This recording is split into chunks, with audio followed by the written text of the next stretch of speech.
Ini video yang diproduksi secara cepat karena seperti video sebelumnya dibikin karena kebutuhan respon.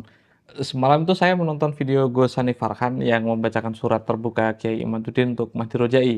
Lantas saya buka nahdlatululum.com untuk membaca detailnya. Ya Sayyidi, wahai Tuanku Mahdi Rojai, maka nafi syajarah al-barakah wa bayyinatun shorihatun bi'annahu laisa li Ahmada ibnun muqibun ismuhu Ubaidullah. Wahai Tuanku Mahdi Rojai, apa yang termaktub dalam asyajarah al-mubarakah itu sudah jadi bukti yang sangat terang kalau Ahmad tidak memiliki anak yang memiliki keturunan bernama Ubaidillah. Wa syuhratu ayil istifadatu la taqtadi hukman iza khalafat bayyinatan.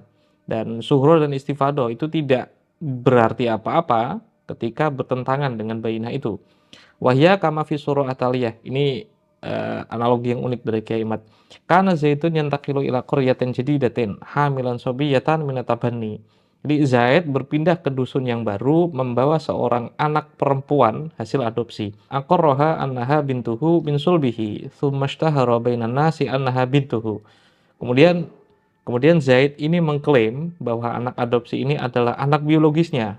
Lantas sudah terkenal di dusun itu kalau dia adalah anak kandungnya. Fayajuzu li ahadin ayyasyhada indal khasmi bi annaha bintuhu. Jadi setiap orang memberikan kesaksian ketika ada persengketaan bahwa anak perempuan ini adalah anak kandungnya. Wala yu'addu kadziban fi syahadatihi li syuhrati dzalika. Dan orang yang melakukan persaksian itu tidak bisa disebut dusta karena sudah terkenal kalau anak adopsi ini adalah anaknya Zaid. Wala yunkaru sukutun nasi fi wilayati Zaidin laha fi nikahiha. Dan diamnya orang-orang yang melihat bahwa Zaid menjadi wali atas pernikahan fulanah atau anak adopsi ini bisa dibenarkan. Walakin naman ya'rifu annaha minatabanni li Zaidin fala yajuzu lahu ayyasyhada bi annaha bintuhu. Akan tapi orang yang mengerti kalau fulana ini adalah benar-benar anak adopsi tidak boleh bersaksi kalau dia adalah anak biologisnya. Wa yajibu zajruhu fi ayyakuna waliyan laha fi nikahiha. Dan bagi orang yang sudah mengerti kalau dia adalah anak adopsi, dia harus menentang kalau Zaid bakal menjadi wali nikahnya. Walau kanati syuhratu fi jami'in ha'il alam annaha bintuhu. Meskipun sudah populer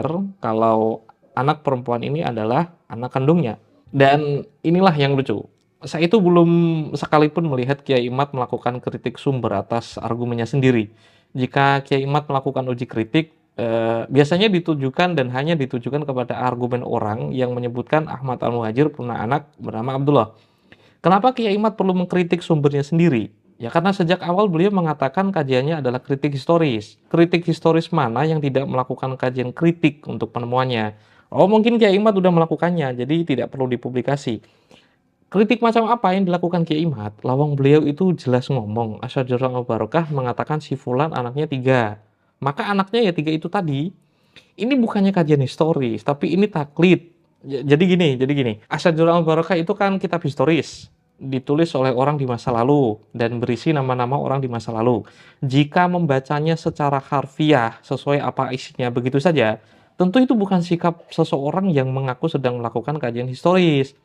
Jadi kita ini sedang melacak orang di masa lalu. Dia tinggal jauh di sana dengan fasilitas perekaman historis yang sangat terbatas. Minimal jika dibandingkan fasilitas perekaman historis di masa sekarang lah ya.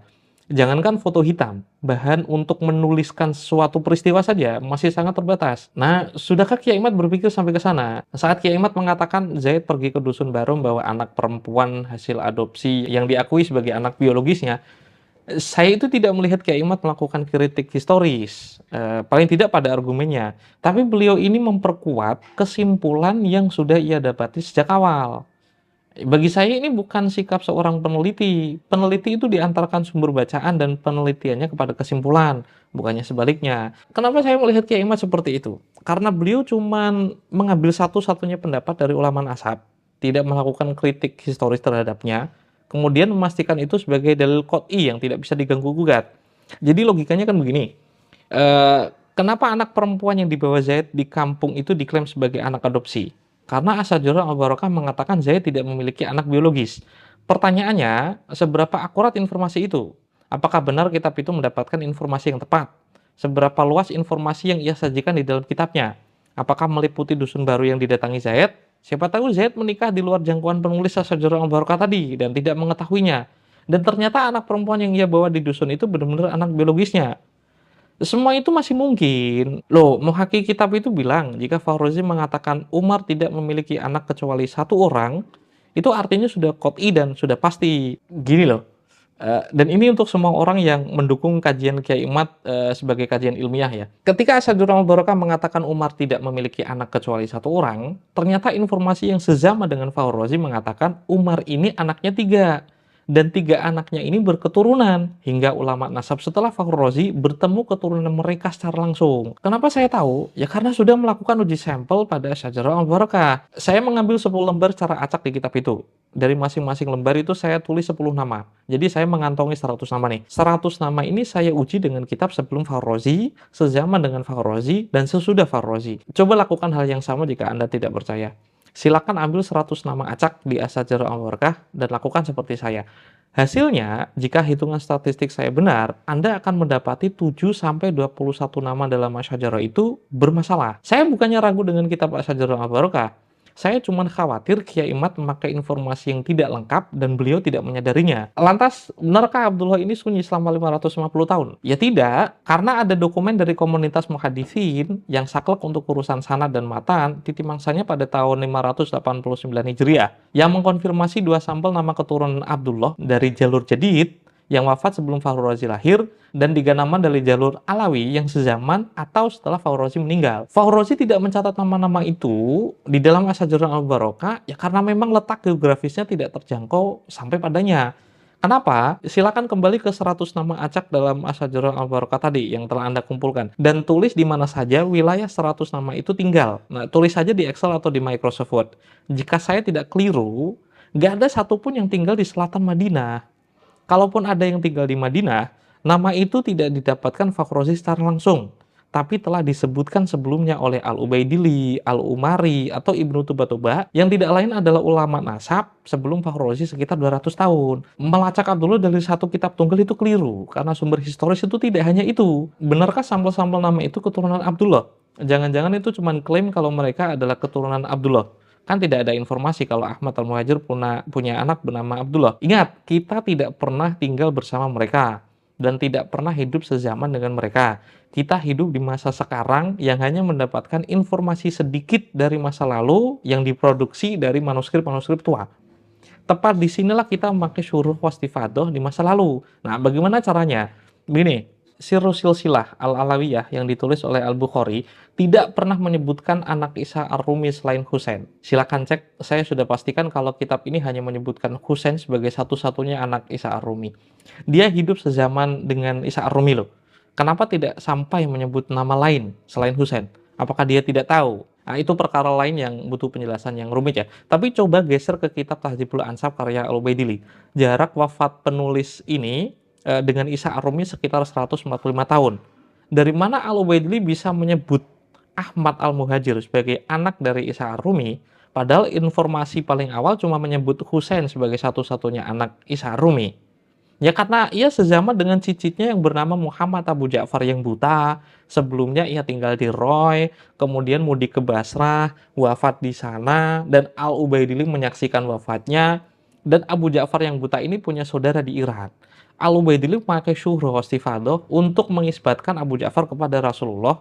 Ya karena kepopuleran keturunan Rasulullah itu masih bisa dijangkau Al-Ubaidili dan dikonfirmasi Ibnu Tubatuba. Di samping keduanya sudah menghafal nama ayah, kakek, buyut satu tobakat untuk mengkonfirmasi silsilah Abu Ja'far ini. Lantas dari mana kita mengandalkan syuhroh istifadoh untuk memvalidasi sampel-sampel nama tadi? Apakah benar-benar keturunan Abdullah atau tidak? Ya dari testimoni orang-orang sezaman dengan sampel nama tadi. Sampel itu dikenal para sejarawan dan ilmu nasab dengan julukan Al-Husaini, dipanggil dengan Asy-Syarif, disebut dengan Al-Yamani, julukannya Al-Hadromi, ada yang memakai kunyah Abi Jadid dan menyebut klannya Mbak Alawi, nisbatnya itu Alu Abi Alwi, dan lakop-lakop lain yang mengarah kepada Abdullah bin Ahmad Al-Muhajir. Testimoni sebanyak ini masa mau dikalahkan dengan kesaksian satu kitab yang tidak lengkap bernama Syajarah Al-Barakah. Saat Kiai Imad membuat analogi Zaid pergi ke dusun bawa anak adopsi, di kepala saya itu terbayang-bayang seperti ini. Kiai Imad sedang mengukur suhu badan seseorang dengan termometer A.